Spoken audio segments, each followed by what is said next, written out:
Estamos de vuelta en El Mundo Ahora. Soy Valentina Torres Sánchez y es un gusto acompañarlos. Vamos a revisar los hechos que son noticia a esta hora.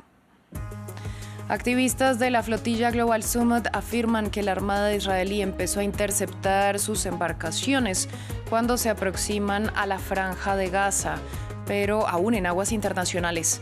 El gobierno israelí dice que les ordenó cambiar de rumbo para dirigirse al puerto israelí de Ashdod. Primer día de cierre parcial del gobierno de Estados Unidos y las divisiones entre demócratas y republicanos se mantienen. Este miércoles el Senado rechazó una propuesta de los republicanos de ampliar el financiamiento federal hasta noviembre. La administración de Trump culpa a los demócratas y los demócratas señalan a Trump por la situación. Claudia Sheinbaum cumple un año al frente del gobierno de México. La mandataria anunció este miércoles iniciativas para atender integralmente la salud mental. Sheinbaum mantiene un alto nivel de aprobación gracias a programas sociales y a sus negociaciones con Estados Unidos, pero colectivos feministas aseguran que la deuda con las mujeres continúa.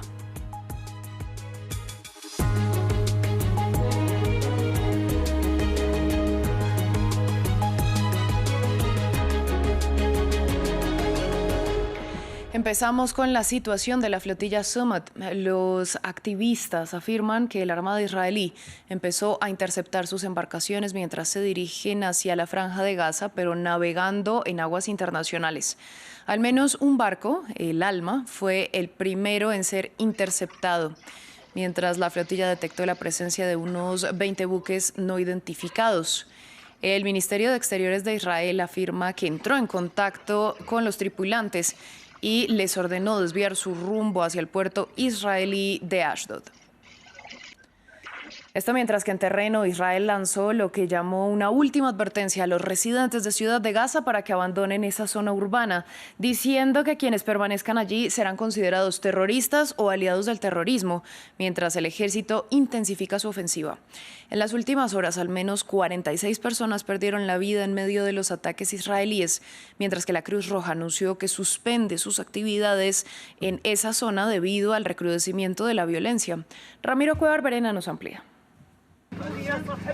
Mientras Hamás evalúa el plan de paz patrocinado por Estados Unidos, Israel continúa con su asedio sobre la Franja de Gaza. Este miércoles, decenas de civiles murieron en una nueva ronda de ataques. Israel Katz, ministro de Defensa de Israel, remarcó que el cerco sobre Ciudad de Gaza se intensificó y lanzó una última advertencia para sus habitantes. Esta es la última oportunidad para los residentes de Gaza que deseen moverse hacia el sur y dejar a los terroristas de Hamás aislados en la ciudad de Gaza frente a la actividad del ejército israelí que continúa con toda su fuerza.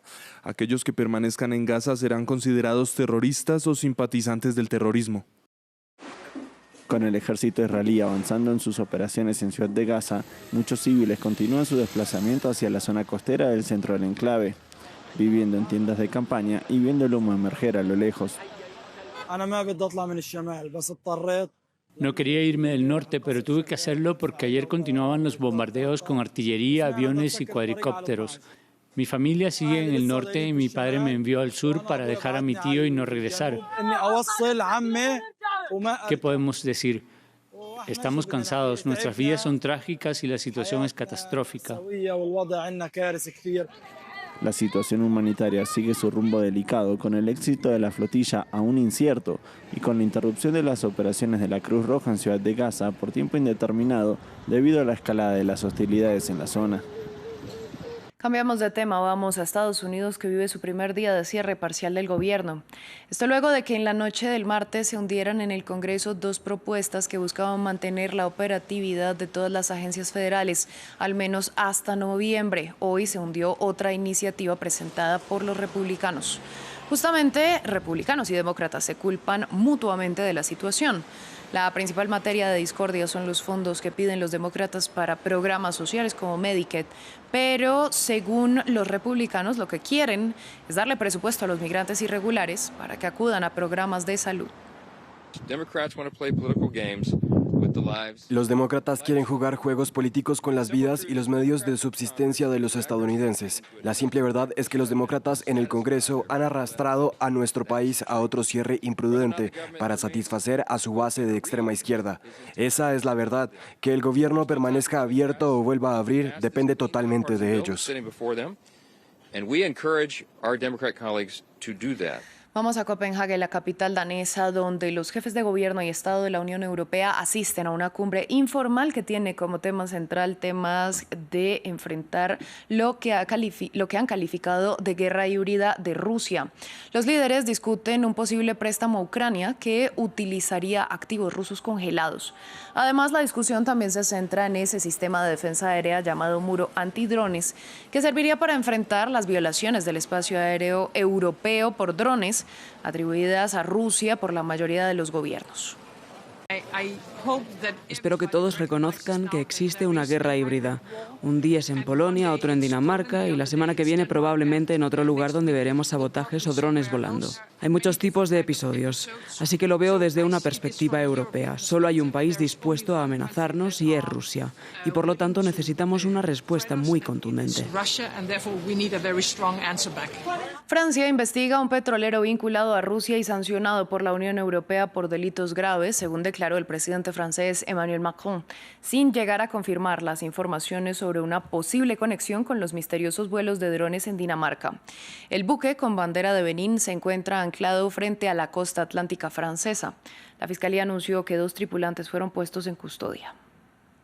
Forma parte de la denominada flota fantasma implicada en el comercio petrolero ruso. Este navío, afectado por las sanciones de la Unión Europea, es ahora objeto de una investigación francesa. Conocido bajo varios nombres como el de Pushpa, el buque lleva varios días anclado frente a la costa atlántica de Francia. La investigación se inició por la incapacidad de la tripulación para justificar la nacionalidad del buque y su negativa a cooperar. Mientras asistía a una cumbre de la Unión Europea, el presidente francés elogió la actuación de la Fiscalía. Esto pone de relieve la presencia y la realidad de un fenómeno que llevamos mucho tiempo describiendo y denunciando. Tenemos entre 600 y 1000 buques que operan de esta manera, lo que permite transportar petróleo ruso incluso cuando está prohibido. La Unión Europea ha impuesto sanciones a cientos de petroleros utilizados por Rusia para eludir las restricciones a la exportación de petróleo impuestas tras su invasión a Ucrania. Según Macron, la flota fantasma financia el 40% del esfuerzo bélico de Moscú. A pesar de su objetivo de paralizar la economía rusa, el bloque europeo sigue importando crudo ruso, especialmente de la India. Los datos de navegación muestran que el navío zarpó de un puerto ruso el 20 de septiembre, antes de navegar cerca de Dinamarca alrededor del día 23. La ruta del buque ha despertado sospechas de que estuvo involucrado en misteriosos vuelos con drones que interrumpieron el tráfico aéreo en Dinamarca entre el 22 y el 28 de septiembre. El mismo buque fue detenido y luego liberado por Estonia en abril, cuando se le conocía por otro nombre. Las autoridades afirmaron que navegaba sin bandera, lo que constituye una violación del derecho marítimo. Vamos a Polonia. Un ciudadano ucraniano de 46 años, detenido el martes por su presunta participación en el atentado perpetrado en 2022 contra los gasoductos Nord Stream 2, fue presentado hoy ante el tribunal en Varsovia. El sospechoso, identificado únicamente como Volodymyr Z en virtud de las leyes de privacidad, fue aprehendido debido a una orden de detención emitida por un tribunal federal alemán. Se trata del segundo capturado por el caso. En agosto, las autoridades en Italia detuvieron otro ucraniano que lucha contra su extradición a Berlín. Jesús Yajure nos amplía. El segundo detenido por el sabotaje al gasoducto Nord Stream fue presentado este miércoles ante un tribunal en Varsovia. Polonia arrestó el martes a un ciudadano ucraniano sospechoso de estar implicado en las explosiones submarinas en el mar Báltico en 2022, que dañaron 3 de los 4 gasoductos que transportaban gas ruso a Europa. El detenido, identificado como Volodymyr Z y con residencia en Polonia, está solicitado en Alemania. Su abogado dice que mantiene su inocencia. Mi cliente reside en Polonia, tiene dirección fija, trabaja, dirige negocios, paga impuestos y nunca se ha escondido. Mi cliente mantiene su inocencia y afirma que no ha cometido ningún delito contra Alemania ni ningún sabotaje. En agosto, la policía italiana detuvo en Bolonia a otro ciudadano ucraniano sospechoso de coordinar los atentados. El Wall Street Journal reveló que se trataba de un capitán retirado de los servicios de seguridad de Ucrania, el SBU, identificado únicamente como Serhii K. Lucha contra su extradición ante un tribunal supremo italiano. De momento, los fiscales en Polonia afirman que los cargos acarrean penas de hasta 15 años de cárcel.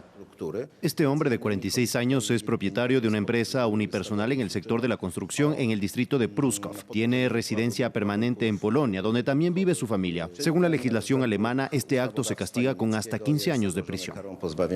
Considerado el mayor acto de sabotaje en los tiempos modernos y un ataque sin precedentes contra la infraestructura mundial, la destrucción del gasoducto redujo la dependencia de Europa del gas ruso y supuso un duro golpe financiero para Moscú, aunque también para los países europeos que ahora deben pagar el recurso más caro. Ninguna de las 3 investigaciones llevadas a cabo por Alemania, Suecia y Dinamarca lograron determinar la responsabilidad intelectual última por el ataque. Vamos a Grecia porque una huelga general en todo el país ha dejado este miércoles los ferries y transbordadores amarrados a los puertos, mientras miles de griegos marchan en la capital Atenas contra una reforma laboral que introduce jornadas optativas de hasta 13 horas diarias. La protesta ha interrumpido el transporte público, las clases y la prestación de servicios de salud, mientras el gobierno del primer ministro conservador Kyriakos Mitsotakis afirma que los cambios garantizan la libertad de elección tanto al empleador como al empleado. La presidenta mexicana Claudia Sheinbaum cumple un año de gobierno y este miércoles llamó a celebrar la fecha con el pueblo. La mandataria ha incrementado su popularidad, superando a los 4 últimos presidentes del país, con una aprobación de alrededor del 79%. Los mexicanos aprueban la continuidad de los programas sociales, la reducción de la pobreza y esperan más resultados en cuanto a la violencia y la corrupción. El informe es de Patricio Peralta. Sheinbaum en pleno apogeo al cumplir un año en el cargo. La primera mujer presidenta de México no solo ha sobrevivido a un año de disputas diplomáticas y de lucha contra la violencia de los cárteles, sino que ha ganado popularidad.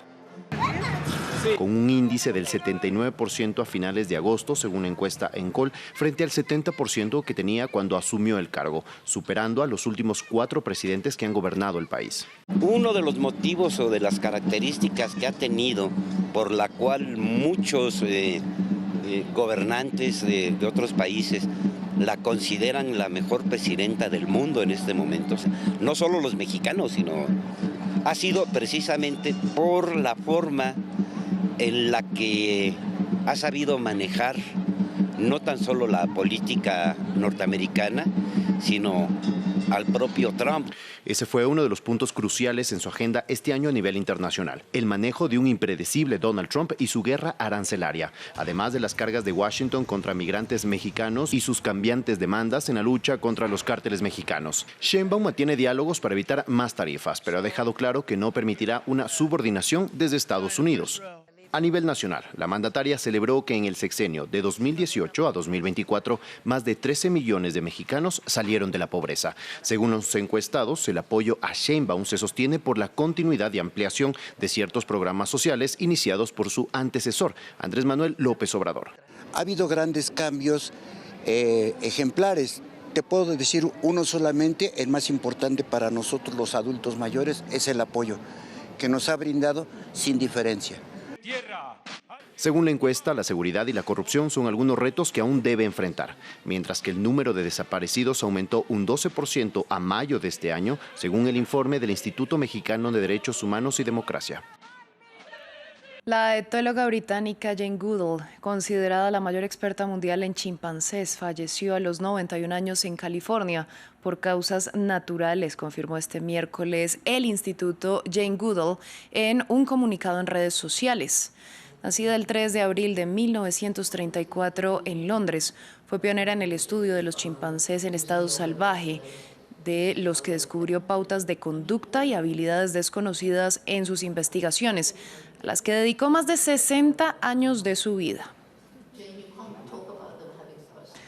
Así llegamos al final de esta emisión de Noticias en France 24. A ustedes les agradecemos su sintonía y les recordamos que pueden ampliar todo nuestro contenido en la web france24.com y seguirnos en nuestras redes sociales. Quédense con nosotros que volvemos en unos momentos.